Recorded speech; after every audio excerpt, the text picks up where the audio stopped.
శివాజీ గారు చేసిన వ్యాఖ్యల కంటే అనసూయ రాశి గారి మీద చేసిన వ్యాఖ్యలు ఇంకా వివాదాస్పదంగా మారాయని చెప్పొచ్చు. క్షమాపణ చెప్పినప్పటికీ కూడా క్షమాపణ అనేది కరెక్ట్ కాదు, తను ఇంకా శిక్ష అనుభవించాల్సిందే అంటూ కూడా కొంతమంది దీనికి సపోర్ట్ చేస్తున్నారని చెప్పొచ్చు. మరి దానికి సంబంధించి ఇప్పుడు మనతో పాటు మాట్లాడడానికి పావని గారు ఉన్నారు, వారితో మాట్లాడదాం. నమస్తే మ్యామ్. ఇప్పుడు వరకు మీరు చాలా మటుకు మాట్లాడడం జరిగింది, కానీ ఇప్పుడు తాజాగా అనసూయ క్షమాపణ కూడా చెప్పింది. దానికి సంబంధించి ఏం చెప్తారు మీరు? అనసూయ మాట్లాడింది 100% తప్పని మాత్రం నేను చెప్తా. ఇంకొక విషయం ఏంటంటే, తప్పు చేసి ఇప్పుడు సారీ అని చెప్తున్నారు. మరి సారీ చెప్పగానే దొంగతనం చేసినోని కూడా, వ్యభిచారం చేసినోని కూడా, హత్యలు చేసినోని కూడా తప్పు అయింది అన్నప్పుడు వదిలేసేయాలి.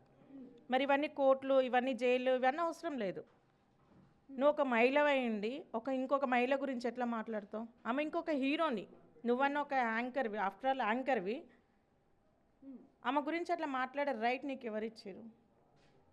ఇప్పుడు నువ్వు కూడా ఒక మహిళ, నీకేమవుతున్నాయో ఆమెకు అవే ఉంటాయి. ఆమె ఫలాలు ఏంటివి, ఎట్లుంటాయి చూపించగలుగుతావా? సారీ నువ్వు అసలు సారీ చెప్పలేదమ్మా. 100% నేను చెప్తా, ఆమె సారీ మాత్రం చెప్పలేదు, వెట్టకారంగా చెప్పింది. ఎందుకంటే ప్రపంచంలో ఇప్పటికే నా మీద కాంట్రవర్సీ నడుస్తుంది, ఇది ఒకటి జరుగుతుందన్న ఉద్దేశంతో జస్ట్ అమ్మ పెట్టింది. రాశి గారు తెలీదా? మరి డైరెక్ట్ పోయి చెప్పొచ్చు కదా, మేడం నేను తప్పు చేసిన, సారీ మిస్టేక్ అయ్యిందని డైరెక్ట్ వెళ్ళి చెప్పు. చెప్పనిక నీకు హక్కు లేదు, చెప్పనిక నీకు మొహం లేదు. కాబట్టి ఏదో ఒక పోస్ట్ పెడితే అయిపోతుంది. నువ్వు పెట్టే పోస్టులకి, నువ్వు పెట్టే వీడియోలకి బయట అందరూ కొట్టుకొచ్చేస్తున్నారు. నువ్వేం మంచిగా గోవా పోయి గంజాయి తాగుకుంటే ఎంజాయ్ చేసినట్టు నువ్వేమో ఎంజాయ్లు చేస్తున్నావు. అంటే నా మీద వీడియోలు చేసుకుంటున్న వాళ్ళందరూ కూడా వాళ్ళు బతకండి పరానా జీవులు అంటూ కూడా ఒక వీడియో చేసి పెట్టింది. అలాంటి ఆ తర్వాత కూడా మంచిగా చీర కట్టుకొని, కమ్మలు పెట్టుకొని, నోట్లో నుంచి కొంచెం ఆణిముత్యాలు వస్తున్నాయి అనే విధంగా కూడా ఇంకొక వీడియో పెట్టడం జరిగింది. మరి రాశి గారికి సంబంధించి సారీ చెప్తూ కూడా ఒక వీడియో పెడితే ఏమవుతుంది అంటూ కూడా కింద కామెంట్స్లో కావచ్చు, లేకపోతే కొంతమంది ప్రజలు కూడా అంటున్నారని చెప్పొచ్చు. దానికి సంబంధించి ఏం చెప్తారు? ఇప్పుడు మంది మీద పడి బతికేది నువ్వు, మేం కాదు. ఫస్ట్ అది గుర్తుపెట్టుకొని, జీవుల గురించి మాట్లాడే అర్హత కూడా నీకు లేదు. జీవి కూడా దాని కష్టం చేసుకొని అది బతుంది. నీ వల్ల సొసైటీకి దరిద్రం పట్టుకుంది, అదొకటి నువ్వు గుర్తుపెట్టుకో. చీర కట్టుకొని నోట్ల నుంచి మంచి మంచి ముత్యాలు వస్తున్నాయి అంటే చీర కట్టుకున్న వాళ్ళది ఒక్కసారి బయటికి వెళ్ళి చూడు, అర్థమైందా?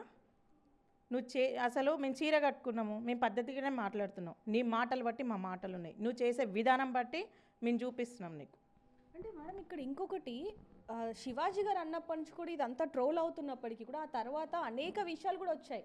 ఇటు నాన్ వెజ్ కావచ్చు, లేకపోతే ఇంకొంతమంది గురించి కావచ్చు, ఇన్ని వస్తున్నప్పటికీ కూడా వీటి గురించి ఏది కూడా మాట్లాడకుండా కేవలం మహిళల వస్త్రధారణ గురించే మాట్లాడడం జరిగింది. అసలు అక్కడ మహిళల గురించి కూడా వేరే టాపిక్ శివాజీ గారు అన్నారు, తను ఎందుకు రియాక్ట్ అయింది అనేది కూడా ఒక క్వశ్చన్ మార్క్ ఉందని చెప్పొచ్చు. దానికి సంబంధించి ఏం చెప్తారు? అసలు శివాజీ గారు మాట్లాడిన టాపిక్ని పట్టుకొని ఇంతమంది వచ్చిరు, సామాన్లు సామాన్లు సామాన్లు. ఈ సామాన్ల గోళ్ళు ఎన్ని రోజులు సందలాలు వేసుకొని తిరుగుతారు మీరు? నువ్వు ఒక ఆడమనిషివే కదా, నేను ఇంతకుముందు కూడా చెప్పా, ఇప్పుడు కూడా చెప్తున్నా. సామాన్ల గురించి మాట్లాడినప్పుడు అందరు మహిళలే, అందరి గురించి వచ్చి నువ్వు మాట్లాడాలి. నాన్వేషగాడు ఒక లుచ్చన కొడుకు ఈరోజు భారతదేశ దేవతలను కూడా అవమానించినప్పుడు నువ్వు బయటకు వచ్చి మాట్లాడినప్పుడే అసలు నీకు మాట్లాడే అర్హత కూడా లేదు అనసూయ అని చెప్తున్నా. నేను నీకు మాట్లాడే అర్హత లేదు. నువ్వు మహిళల పక్షాన మాట్లాడుతున్నావు, పోరాడుతున్నావు, ఏడ యుద్ధాలు చేస్తున్నావు, ఏడ ధర్నాలు చేస్తున్నావు. నువ్వు ధర్నాలు చేస్తున్నావా, యుద్ధాలు చేస్తున్నావా?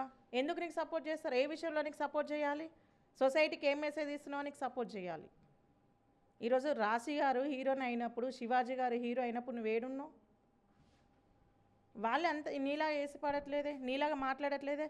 ఆమె రాశి గారు నువ్వు వచ్చి నాకు సారీ చెప్పమని చెప్పలేదు, నువ్వు మాట్లాడింది తప్పు అని చెప్పింది ఆమె. నీకు అంతగానం ఎందుకమ్మా నీకు బలుపు? ఏం చూసుకొని ఇవాళ డబ్బు చూసుకోనా? ఆ రోజు ఇంకొకటి కూడా పెట్టిందమ్మ, నాకు అంతగానం తెలీదు, అంతగానం నాకు జ్ఞానం లేదు, నాకు తెలుగు రాదు, నాకు శక్తి సరిపోలేదంట. మరి పక్కింటి కాడ తెచ్చుకోపోయినా ఇంత శక్తి కిరాయికి? ఛానల్ కూడా ఉంది, ఆ ఛానల్కి వెళ్ళనే తీసుకునేది ఏంటి, వస్తుండే నీకు శక్తి. చిన్న పిల్లవా, మీ అమ్మ సంకలేసుకొని తిరుగుతున్నా, నీకు తెలియదా? ఇద్దరిని కన్నావు, 40 ఏండ్లు వచ్చినాయి, నీకు తెలియదంటే ఎవరికి చెప్తున్నావు? ఏ ఊర్లో ఉట్టి పెరిగినావు? గట్కేశ్వరే కదా, నీకు తెలుగు రాదా సక్క? ఏమొచ్చు మరి? నీకు వచ్చిన భాషల్లోనే తప్పైందని ఒప్పుకో, బయటకు వచ్చి వీడియో పెట్టు కనీసం. అది పెట్టనిక మొహం లేదు, ఎందుకంటే అందరు చెప్పులు తీసుకొని నేను కొడతారు కాబట్టి. చెప్పులు తీసుకొని కొడతారు బయటకు వస్తే. ఎవరు మేడం, ఇక్కడ ఇంకొకటి తన కొడుకు కూడా అనడం జరిగింది, నువ్వు ఇలాంటి బట్టలు వేసుకోకమ్మా అన్నప్పుడు ఎవరు నువ్వు అని చెప్పి కొడుకుని అన్నింది అంటే రేపు పొద్దున అతను ఏ పెంపకంలో పెరుగుతున్నట్టు, అసలు ఏంటి అసలు? ఇప్పుడు ఆవు గెట్టున మేస్తే దూడ పోయి శీలం అయ్యేదు, రెండొకటి కాడ మేస్తే. నువ్వు సన్నాసి అయినప్పుడు నీ కొడుకు బుద్ధిమంతుడు ఎట్లయితాడు? వాడిగితే సన్నాసి అవుతాడు. వాడి ఈరని చెప్పిండే తల్లిని కడుపులో పుట్టినోడు, అమ్మ నువ్వు మంచి బట్టలు వేసుకో అని. నీకు అప్పటిదాకా కూడా వెలగలేదు. కనీసం నీ తల్లిదండ్రుల కన్నా ఎందుకు తెలివి లేదు, ఎందుకు బుద్ధి లేదు? ఇంకా నెక్స్ట్ పెళ్ళిళ్ళు కావాల్సిన మీ చెల్లెళ్ళు ఉన్నారు, వాళ్ళకి ఎట్లాంటి వాళ్ళు వస్తారు? నీ మొహం చూసి ఆ పిల్లలకు పెళ్ళిళ్ళు అన్న అవుతాయా? నువ్వే బెత్తడు వేసుకుంటున్నావు బట్టలు, మరి రేపు నీ కోడలు మొత్తం ఇప్పేసుకునే తిరుగుతారేమో. ఇక్కడ ఇంకోటి మేడం, ఇంత జరుగుతున్నా కూడా కొన్నిటి మీద స్పందించకుండా ఎటకారంగా వీడియోలు చేస్తున్నారు అనసూయ గారు అంటూ కూడా కొంతమంది అంటున్నారు. మరో పక్క చూసుకుంటే హస్బెండ్ ఎందుకు ఖండించట్లేదు ఈ విషయాలని అంటూ కూడా ఇంకొన్ని వస్తున్నాయి. దానికి సంబంధించి ఏం చెప్తారు? హస్బెండ్ ఎందుకు మాట్లాడతాడు? ఇప్పుడు ఆడంగా మూట వస్తుంది అమ్మ వల్ల, ఎందుకు మాట్లాడతాడు? ఇప్పుడు మామూలు వాళ్ళని ఆడమాను, కనీసం ఒక చీర కరెక్ట్గా కట్టుకోపోతేనే తిడతారు.